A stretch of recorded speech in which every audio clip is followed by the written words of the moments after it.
Hello, this is John from caveofprogramming.com. In this tutorial we're going to put in a bit of code that's going to help us ultimately colour the fractal image a lot more nicely than it's coloured at the moment, particularly when we zoom in. So what I'll do, what we're going to do is we're going to take a approach to colouring the fractal that's known as histogram colouring or something like that. We're going to build an actual histogram out of the iterations, and we're going to use that to colour the fractal later on. I'm going to do this in several steps because there's quite a lot of stuff to cover. But what we want is, here for every pixel we're getting a number of iterations for that pixel.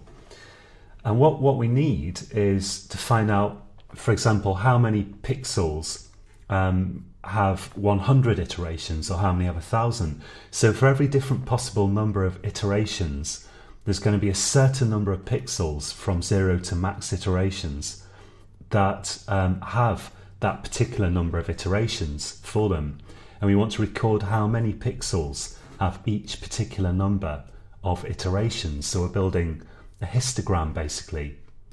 So to record that information, let's go up here. We can use an auto pointer again. We can't use an auto pointer. We can use a unique pointer. Auto pointer would be from like C++ sort of 98 or before, and that can't handle arrays. But here we're going to need an array. So I'm going to include memory here, or memory.h or whatever it is on your system, and we'll create a unique pointer because this is C++ 11. And if you didn't, if you're not using a fairly recent version of C++, then you could just do this with normal pointers. It's not a problem. This is just going to save me having to do the delete. And we want an array of integers here. The reason we want this, and I'm still not very used to this keyboard, is that we can use this array of integers to store the number of pixels that correspond to each particular number of iterations. So we want an int array here. Let's give that a name. We can call it histogram.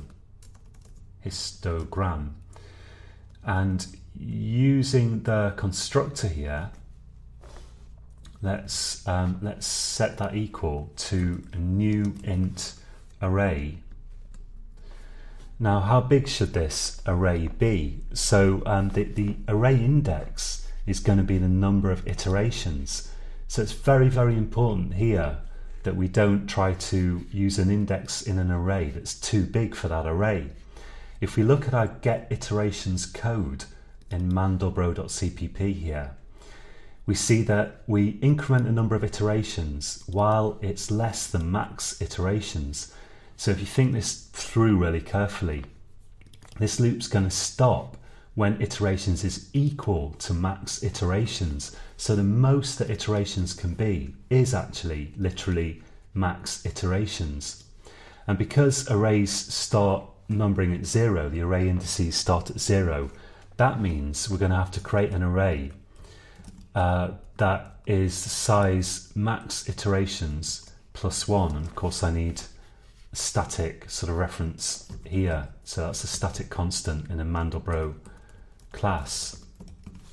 So that should be enough, and you really do have to think carefully because you really don't want to exceed excuse me, array bounds in C++, because if you do it, you probably won't get any kind of warning. If you're really lucky, then your compiler will give you some kind of warning, but your C++ program will still build and run even if you do exceed the bounds of an array. It's just that every time it runs, it'll be slightly messing something up, messing itself up probably. So that's not good. This should do the trick. And then when we check a particular pixel and we get the number of iterations for that pixel, we can just increment that in this array. Now we want everything in this array to start at 0, and this is again really important. If you're using an earlier version of C++, earlier than I think 2011, I think that was when unique pointer was added. and when the feature that I'm about to use was also added. If you're using an earlier version of C++, you could just use memset. But in C++ 2014, we can just put curly brackets on here to initialize the whole array. And indeed, in 2004, I believe, that added a capability to add it's like a pair of constructor brackets on your int arrays. So that will also work and initialize this to 0. Let's check that that actually builds before we move on. I'll use the C++ 2014 style, and in fact you can sort of optionally put a 0 in there, which looks a bit wrong. It looks to me like it's only initializing the first array element, but it is actually initializing all of the whole array to 0. And of course you could check that, you know, you could loop through it and check if you're in any doubt. I'm tempted to do it here, but I won't, because we'll press ahead. So now we've got an array here, and everything's initialized to 0 in that array. So we can say here histogram, and we can use the overloaded array subscript operator for the unique pointer, and say iterations plus plus.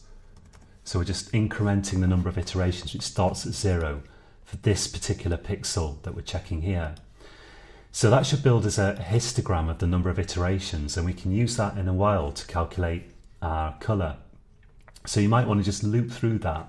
I'll leave that as an exercise for you. Loop through this and have a look at what it looks like. So we've only got at the moment I've got this set to 1,000 iterations, so it's not a massive array. You could just put that out on the console and take a look at it, and that's worth checking just to see that it does look like it makes sense. Okay, so until next time, happy coding.